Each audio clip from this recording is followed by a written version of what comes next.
Welcome back to the Graham Stephan Show. So we often talk about the best things to do with your money, like how to build wealth, how to invest, how to save a ton of money.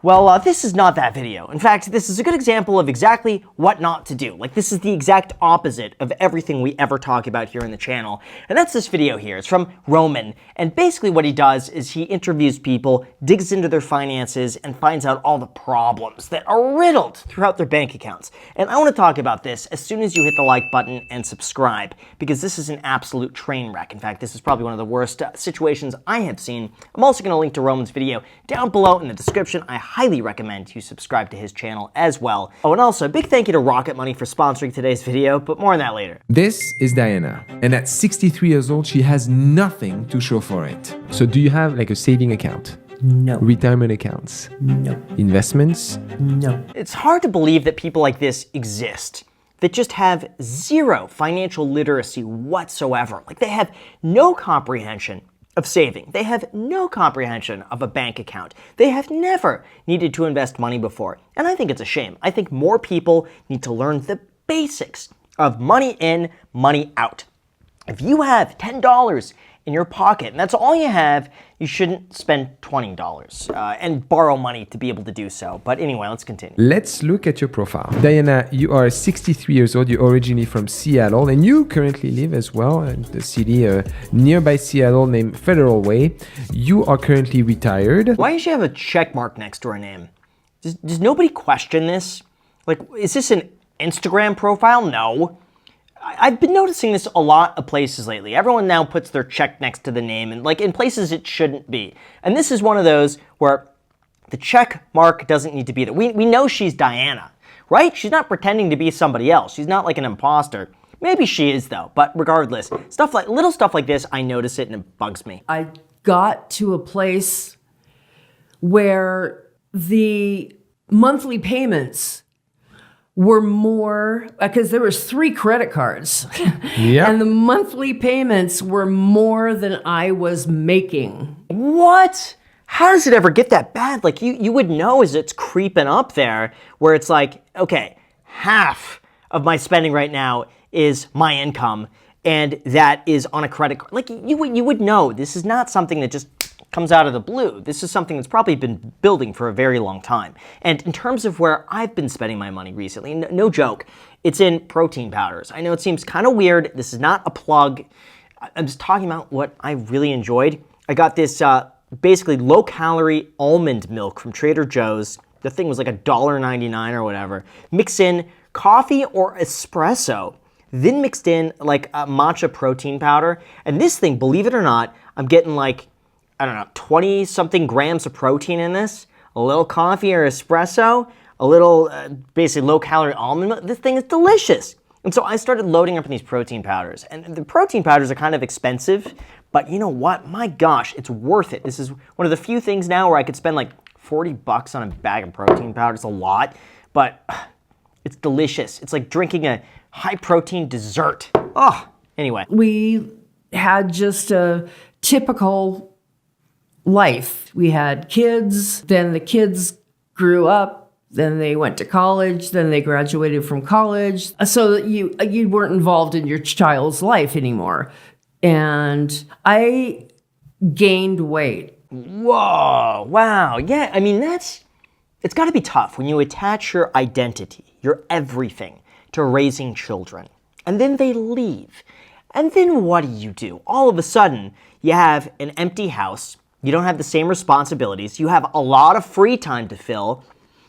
It's got to be very tough. And I think that maybe this is a subject that more people should be talking about, the struggles of like, hey, I've spent my entire life doing this one thing. It's given me a lot of purpose and meaning. And now that thing, I'm not needed anymore, turning to food. So yeah, it's tough. I auditioned for some shows and I got parts, and I was in a movie, and I was excited about this, and my husband wasn't. He thought it was stupid, it was a waste of time. And eventually I completely pulled away, and we separated. I wonder why. Was it because he felt threatened that she was going to leave him because she's doing all these cool things? Was it that he couldn't keep up with her? Is he truly of the mindset like, hey, none of this matters, blah, blah, why are you doing this? It sounds deeper than just like her going and pursuing something. I don't know. There's a lot more to unpack there, but that's not the point of the episode. It gets worse. I got a DUI in a parking lot.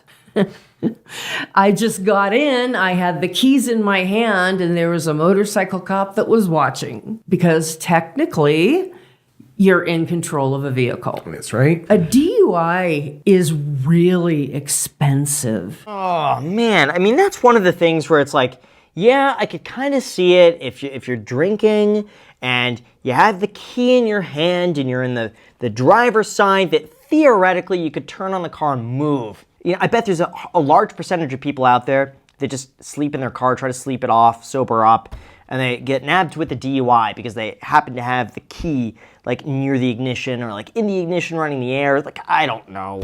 But yeah, that's very expensive to fight. And honestly, just get an Uber or just don't drink. Honestly, not drinking has been one of like the best decisions of my life. I feel better, I work better, I have more energy. There's so many benefits just not to drink. It's fantastic. I recommend it. And we can see that's probably some of the reason, although it's been quite some time, you never recovered from that. No, I didn't have any retirement savings anymore. Honestly, this is really one of the reasons why it's so important to track your expenses, and it's incredibly easy to do, to be able to see everything and then be able to cut back without even thinking about it. And our sponsor, Rocket Money, is there to help. Now, for those unaware, Rocket Money is the personal finance app that lets you track your expenses, cancel unwanted subscriptions, lower your bills, and manage your money better all in one place. And without exaggeration, I have been using Rocket Money on a daily basis for years now, and they give me a really high-level overview of my spending, my expenses by category, and then they'll email me with reminders anytime that I get close to exceeding one of those thresholds. In addition to that, one of my favorite features is that they allow you to safely and securely identify recurring charges, and then they allow you to cancel them from within the app with just a few taps. Like, here's the thing. Most of us have recurring charges that we're not even aware of. Like, I'll give you an example of this. A long time ago, I signed up for Disney Plus during their trial period, where you get like a free little window to get free Disney Plus. And I was like, oh, this is cool because I'll totally remember to cancel before that first charge came up. And I totally forgot to cancel. I probably spent over $150 on Disney Plus. Totally my fault, didn't realize it. Rocket Money, however, told me about this. They showed me that I was paying a lot of money for Disney Plus and Spotify too. There are a few other subscriptions that I just totally forgot about, and I was able to cancel them within like a minute. It was so nice. They saved me a lot of money on an app that is totally free to sign up for. In fact, Rocket Money has helped save its customers up to $740 a year when you use all of the app's features. So why wouldn't you go and do this and save the extra money? Even more impressive, but they can also help you lower your bills just by uploading a photo, and from there, they'll negotiate them down on your behalf for everything from internet, cable, phone bill, and more. You could also create a budget that works with your income and set thresholds for spending categories like dining or shopping. So if this sounds like something you would love to do, because honestly, I truly recommend everybody at least track your expenses, see how much you're spending, and by virtue of doing that, you're gonna save some extra money. So if you wanna give it a shot and unlock even more features with premium, go to rocketmoney.com/Graham or use the link down below in the description. Like I said, I've been using them on a daily basis for years. I love it. I think everybody should be tracking your expenses. So if you want to do that, again, the link is down below in the description. Thank you so much. And now let's get back to the video. My mother is 92 years old and cannot live on her own. Okay. So I stay with her most of the time. What happens if she wasn't there, though? I mean, in so many situations where people are aging and they don't have any kids, they don't have anyone to take care of. I mean, what happens if she had a full-time job? Like, what's the mom to do in those situations? Is there no one? Is it like a state-run program? Is it like, you know, a Medicare steps in? Like, I don't know how it works. But relying on her, I mean, thankfully they have each other. But like, what if she wasn't around? What would the mom do? I always question that. When my husband retires, he will be getting a pension. Okay. I will be entitled to half of his pension. Does he know that? No. Why is it? See, here's the thing. It's like, what's the incentive for the husband to stay married to her? Like, if they have a disagreement, they leave, they get, you know, split. Why stay married? what is the benefit there? There's got to be some benefit for each. For her, it seems like she's just waiting for him to retire to be able to take half. And for her, it's strategic, and he doesn't know about it. Why is he there? What is he doing in this situation? Maybe he's just naive. Maybe he just thinks, hey, she's going through a thing, we'll get back together event. Like, I don't know. But yeah, to air that out, that he doesn't know about your master plan to how many? 32,000 people have now seen this. Guaranteed now he knows about it. A pension is considered community property. And in a divorce, it has to be split in half. Okay. Everything has to be split in half. Oh, that smile. That smile. How does the husband not know this? How does the husband not just say, all right, well, listen, 2009, let's get divorced. Let's finalize this thing. Let's both move on. Wrap this up. But to carry this on, like at this point now, it's on the husband. It's on the husband for not taking action sooner. Okay? So yeah, he's just as equally at fault. Hold on. So do you have like a saving account? No. Retirement accounts? No. Investments? No. Wait, so what about a car? I have a car. Oh, you have a car. Okay. Yes. What do you drive? Old Honda Accord. Gosh. So basically her retirement plan is to take half of her soon-to-be ex-husband's pension. All I could say is I hope she has something to inherit from her mother. When her mother passes away, hopefully there's enough left there to be able to float her lifestyle for another 30 years, 40 years, however long she lives. Otherwise, I don't know what she's gonna do. My husband and I own a house living. What is the value of the house? It kind of fluctuates between $400,000 and $500,000. Do you have a mortgage on it? That's about $139,000. So she's getting half the house too. I mean, she's getting, whatever she says, she legally, most likely owns half of it. If she gets a divorce, splitting that, probably going to sell the house to be able to cash out. I doubt the husband has the cash on hand to be able to buy her out of this stuff. So a lot of this, she'll get half minus taxes. My mother has about $200,000. How much are you getting? 1/4 goes to my son, 1/4 goes to my daughter. So now there's half of that left. I get 2/3 of that. My husband gets 1/3 of that. Of what's remaining? Of what's remaining. Okay, so she gets 65 grand, give or take, from her mom when her mom passes away.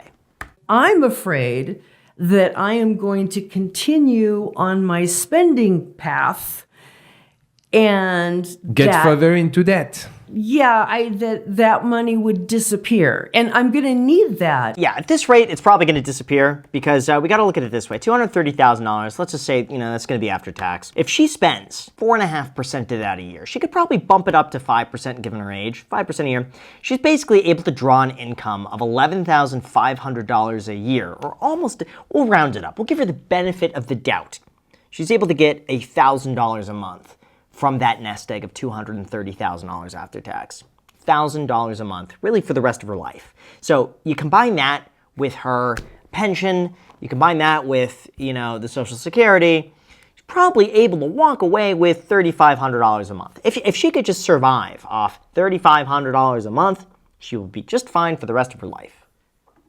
If that happens, though. But the spending, that's the tricky part. That's where things go really downhill. What's the thing behind this kind of serial shopper? Well, because I wasn't eating, I'd lost weight and stuff. Shopping became what I did. At least she's open about it. I mean, that's the thing. A lot of people are completely unaware of things they do to fill the void in their life that they have.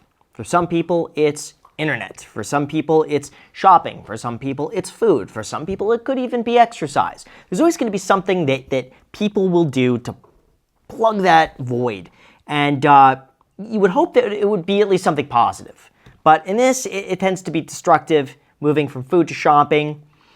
It's not really making the situation better because now she has debt to show for it, but I think a lot of it's mental. A lot of it, if she really worked on herself, I bet she could overcome this, pay down the debt, pull back on shopping a little bit, and really make some big improvements in her life. Between that and what was on my Alaska Airlines card and what I owed to the Chase card, the monthly payments for those 3 separate accounts were more than I had coming in. I mean, this is just irresponsible. This is just purely, I'm going to put my head in the sand. I'm going to pretend this thing doesn't exist. I'm going to keep spending. This is really what not to do. When the situation gets worse, it's almost this mindset of, well, it's already bad. It can't get that much worse. I'm already owing a lot of money. What's a little more at this point? And it just keeps getting worse. It's not going to go away. She's got enough, thankfully, to be able to cover this once people die. Until then, though, it's going to be very expensive. How much do you pay for rent? I pay nothing for rent. 0? 0, because I'm my mother's caretaker. How much does your mother pay for rent? $5,500 a month. Shit. I know shit. What? That is insane. $5,500 a month in rent when she's standing to inherit $200,000. Like, you know how quickly $5,500 a month is gone. Gosh, her mom lives another 10 years at $5,500 a month. She's going to be in debt too. What about gas for your car? I do sometimes pay for my own gas. Who else pays for that? My husband will, if he's over visiting, he'll take the car and just fill it up. He's a nice guy. Oh, the poor ex-husband. I mean, it sounds like she's about to take advantage of him. Like, he has no idea what's coming. He's doing all these nice things, taking care of her mom, spending time with your family, and then she's just waiting for him to retire to be able to divorce him and take half. Oh, poor guy. Diana, when is this going to stop? It's got to stop now. It's got to stop. It's decades of gotta stop. When do you think, though, that you're gonna actually stop? Next month. I love the next month. It's always so easy to be like, I'm going to stop shopping tomorrow, next week. Oh, yeah, I'll do it in the future. It's not that bad. It's so easy. And then next month. It's just next month. It's always next month. It's always tomorrow. The best time to start, I'll tell you, shocker, it's right now. Start right now. It's easy. And then you get it over with. You don't have to think about it. When you have money in hand, the concept of cash could be something that works for you. Because you would take that money out on a monthly basis, budget it accordingly, okay? And only use that cash to run your life. Yeah, she needs it, though. She needs some severe budgeting. Like a real just intervention of spending. No more spending. She gets an allowance. She could spend that money as she pleases. Like the fact that she's not having to pay rent. She's got life on easy mode and she's choosing to make it difficult. $500 per month that you're investing. Okay? I like that. $500 mathematically, from what I'm seeing, seems real. And how are we going to do that with this money? Because right now, I don't think that at your age we should invest too heavily into aggressive positions. We're going to put it in what is called a high yield saving account. Oh. That gives you about 6% per year. Not anymore, 6%. Now they're all going to low 4s. We had a great. There were so many money market funds that were paying like 5%. I even got like a 5.2 for a little bit through Charles Schwab. Now we're seeing the 4s, and it's probably going to go even lower than that. It'll be interesting to see what happens to savings accounts, because a lot of people are keeping cash on the sidelines, earning 5%. That's pretty good. Are they going to deploy it in the market? Are they going to keep it in cash? Are they going to put it somewhere else? It'll be interesting to see what happens to all that money that's sitting on the sideline. You have people that retire with much more than that, and that are much more conservative than you are. Well, my husband's going to have a lot of money when he retires. Yeah, well, I mean, and he's been, for transparency, he's been very generous in a way. Yeah, he know. He's a nice guy. I love to see the husband. You know, I don't like it when you have a lot of spouses who go on behind their partner's back, talk about them on a very public forum like this, and they're not there to share their side of the story. I would love to hear the husband's perspective on all of this, especially the fact that she's waiting to divorce him to be able to get his pension. I'd love to hear just his thoughts on the situation. Get him on afterwards. Do you have any questions or final words for me, Diana? Well, I have to say that I do think your idea of just having money go boop into an investment fund is brilliant. That's not brilliant. That is just purely like the bare minimum. That is just it's scratching the surface. There's no brilliance in that. That's just common sense, what you should be doing 50 years ago. Okay, well, maybe not 50 years ago. 40 years ago would have been a great start.